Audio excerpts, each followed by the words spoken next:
What if you had infinite memory? Imagine waking up tomorrow with a perfect unlimited memory. Not just remembering what you had for breakfast, but also every breakfast you've ever had, every word you've ever read, every awkward pause and every conversation you've ever had. Congratulations! Your brain is now a hard drive with infinite storage and zero delete button. At first, this sounds incredible. You'd never forget a birthday, a password, or where you parked the car.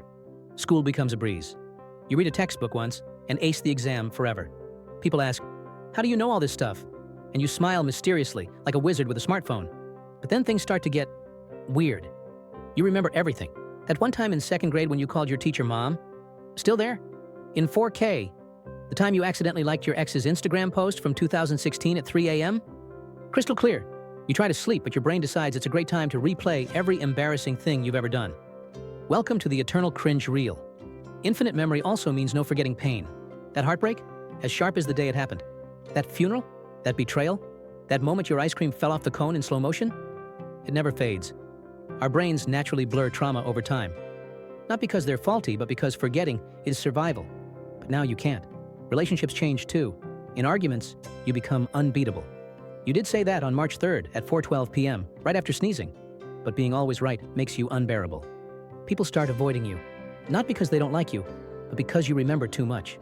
And here's something worse. No nostalgia. That warm, fuzzy feeling when you remember your childhood dog or your grandma's kitchen? And it turns out memories are like sausages. You don't always want to see how they're made.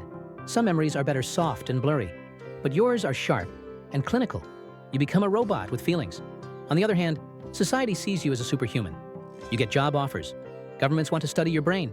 You're recruited to solve cold cases, memorize law books, or become a walking library.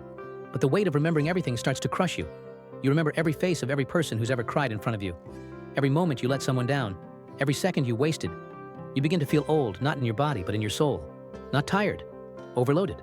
Some people would envy your memory. But remember, wait, you already do. You remember your envy from the past, the future consequences, and the countless moments in between. It never stops.